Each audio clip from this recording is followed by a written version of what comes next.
비참한 노후를 만든 결정적 착각, 자식이 아니라 생각의 문제.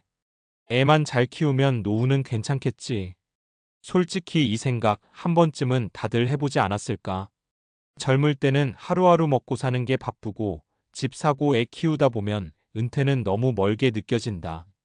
그러다 어느 순간 회사에서 은퇴 얘기가 나오고 몸은 예전 같지 않은데 통장 잔고는 생각보다 얇다.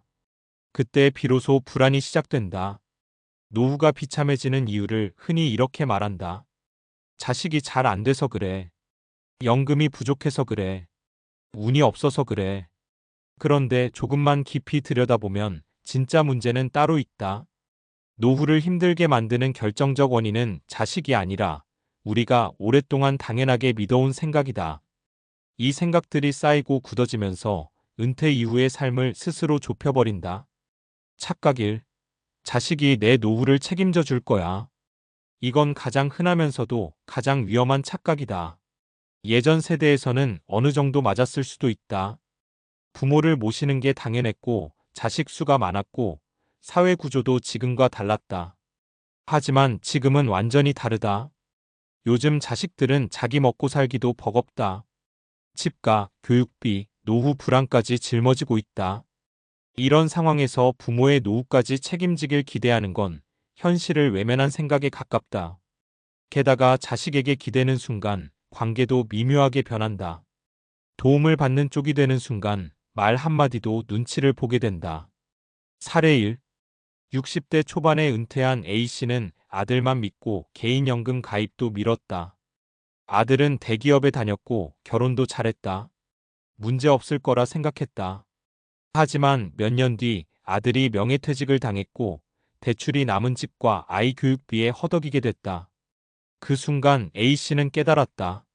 자식이 문제가 아니라 자식에게 기대어도 된다고 믿었던 자신의 생각이 문제였다는 걸. 착각이 은퇴하면 쉬면서 살면 되지. 많은 사람들이 은퇴를 완전한 쉼으로 상상한다. 알람 없이 일어나고 일 안 하고 놀고 여행 다니는 삶. 물론 잠깐은 좋다. 하지만 문제는 영원히 쉴 수는 없다는 데 있다. 일은 돈만 벌기 위한 수단이 아니다. 하루의 리듬을 만들고 사람과의 연결을 유지하고 스스로 쓸모 있는 존재라는 감각을 준다. 이게 사라지면 생각보다 빠르게 무너진다. 무기력, 우울, 건강 악화가 연달아 찾아온다. 사례 2.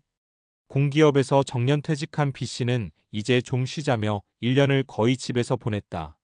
처음엔 좋았다. 하지만 1년 뒤 그는 하루 종일 TV만 보며 시간을 보내고 있었다. 몸은 더 굳었고 사람 만나는 게 귀찮아졌다. 결국 병원 진료가 늘었고 의료비 부담이 커졌다. 뒤늦게 동네 강사 활동을 시작했지만 조금만 더 일찍 준비했으면 훨씬 좋았을 텐데라는 말이 늘 따라붙었다. 착각 3. 돈만 있으면 노후는 괜찮다. 반대로 이런 생각도 있다. 돈만 모아두면 돼. 물론 돈은 중요하다. 하지만 돈만으로 노후가 채워지지는 않는다. 은퇴 후 삶에서 중요한 건 돈, 관계, 역할, 건강이 함께 균형을 이루는 것이다. 이 중 하나라도 빠지면 삶의 만족도는 급격히 떨어진다. 특히 관계와 역할은 돈으로 대체가 안 된다. 하루에 나를 찾는 사람이 있는지, 내가 기여할 수 있는 자리가 있는지, 이게 노후의 질을 크게 좌우한다. 사례 3. 자영업으로 큰돈을 벌고 은퇴한 C씨는 경제적으로는 여유가 있었다. 하지만 평생 일을 하느라 친구 관계가 거의 없었고 취미도 없었다. 은퇴 후 그는 하루에 쓸 돈은 많았지만 함께 쓸 사람이 없었다. 결국 외로움을 견디지 못해 무리한 사업에 다시 손을 댔다가 큰 손실을 보고 말았다. 노후를 바꾸는 건 환경이 아니라 관점이다. 노후 준비는 단순히 연금 얼마, 자산 얼마의 문제가 아니다. 어떤 생각으로 인생 후반을 바라보느냐의 문제다. 자식에게 기대지 않는 관점, 은퇴 후에도 역할을 갖겠다는 관점, 돈뿐 아니라 삶의 구조를 준비하겠다는 관점. 이 세 가지만 바뀌어도 노후의 모습은 완전히 달라진다. 은퇴는 끝이 아니라 전환이다. 지금까지의 인생을 정리하고 다른 방식으로 살아가는 시기다. 그 전환을 비참하게 만들지 의미 있게 만들지는 생각의 차이에서 시작된다. 혹시 지금도 아직 멀었어, 나중에 생각하지 뭐라고 미루고 있다면 그 생각이야말로 가장 위험한 착각일 수 있다. 노후는 어느 날 갑자기 시작되지 않는다. 지금의 생각이 그대로 이어져서 노후가 된다. 그래서 은퇴 준비의 첫 단계는 돈이 아니라 생각을 바꾸는 일이다. 이걸 일찍 깨달을수록 노후는 덜 두렵고 훨씬 단단해진다. 왜 우리는 잘못된 노후관을 끝까지 붙잡고 있을까? 사람이 생각을 바꾸기 어려운 데에는 분명한 이유가 있다. 뇌는 원래 변화를 싫어하는 기관다. 심리학에서는 이를 인지적 관성 카그니티브 이너셔이라고 부른다. 한번 익숙해진 사고방식은 틀렸다는 증거가 나와도 쉽게 수정되지 않는다. 특히 자식이 노후를 책임질 거야 같은 믿음은 단순한 생각이 아니다. 그건 정서적 보상 구조다. 내가 이렇게 고생한 의미가 있다는 감정을 유지하게 해주는 장치다. 그래서 이 믿음이 흔들리면 단순히 생각 하나가 깨지는 게 아니라 자기 인생 전체가 부정당하는 느낌을 받는다. 그러니 무의식적으로 더 강하게 붙잡는다. 행동경제학자 데니얼 카너먼은 인간이 합리적으로 판단한다고 믿지만 실제로는 손실 회피 편향 로스 어버전에 지배된다고 말한다. 이미 투자한 시간, 돈, 희생이 클수록 사람은 이 선택이 틀렸을 리 없다고 믿고 싶어 한다. 자식에게 모든 걸 걸었던 부모일수록 자식 중심 노후관을 더 버리지 못하는 이유다. 노후 불행의 핵심 원인은 통제감 상실이다. 노후 삶의 만족도를 연구한 수많은 사회과학 연구에서 공통적으로 나오는 키워드가 있다. 바로 통제감 퍼시브드 컨트롤이다. 미국 심리학회와 하버드 성인발달 연구에 따르면 노년기의 행복을 가장 강하게 예측하는 요인은 자산 규모보다 내 삶을 내가 조절하고 있다는 느낌이다. 문제는 자식 의존형 노후가 이 통제감을 거의 완전히 빼앗아 간다는 데 있다. 생활비, 거주지, 병원 선택, 심지어 일상적인 소비까지 눈치를 보게 된다. 이 상태가 지속되면 뇌는 만성 스트레스 상태에 들어간다. 스트레스 호르몬인 코르티솔이 장기간 높아지면 기억력 저하, 면역력 약화, 우울증 위험이 급격히 증가한다. 이건 의지의 문제가 아니라 생리적 반응이다. 즉, 마음 단단히 먹으면 괜찮다로 해결될 문제가 아니다. 구조 자체를 바꾸지 않으면 몸과 뇌가 먼저 무너진다. 은퇴 후에도 일이 필요한 과학적 이유. 여기서 말하는 일은 꼭 돈을 많이 버는 직업을 의미하지 않는다. 중요한 건 역할놀이다. 사회심리학에서는 인간을 역할 기반 존재로 본다.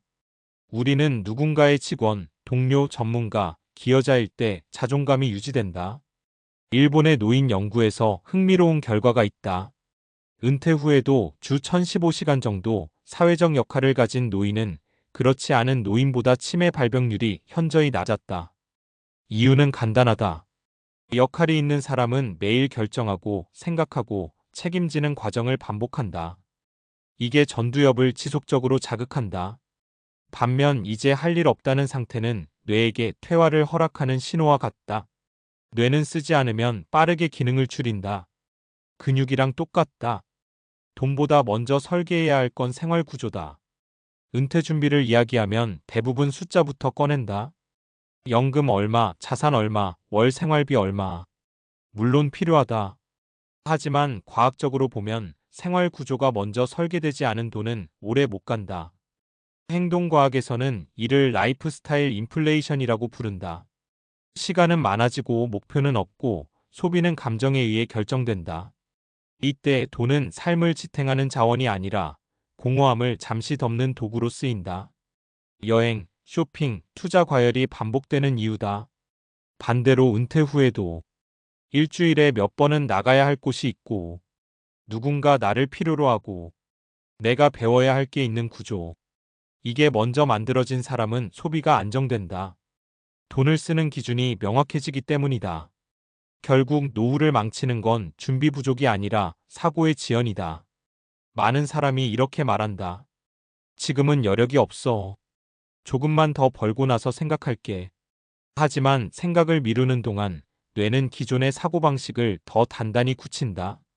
습관화된 생각은 나중에 바꾸는데 훨씬 더 많은 에너지가 든다. 그래서 노후 문제는 항상 알면서도 못 바꾼다로 끝난다. 은퇴 준비의 출발점은 질문 하나다. 나는 늙어서도 어떤 사람으로 남고 싶은가? 부양받는 사람인지, 선택할 수 있는 사람인지, 아직 쓸모 있는 사람인지. 이 질문에 대한 답이 정해지면 돈의 방향도, 시간의 쓰임도, 인간관계의 기준도 달라진다. 노후는 갑자기 오는 사건이 아니라 지금의 생각이 천천히 굳어 만들어지는 결과다. 그래서 비참한 노후를 만든 결정적 착각은 자식이 아니다. 생각은 나중에 바꿔도 된다는 그 믿음, 그게 진짜 문제다.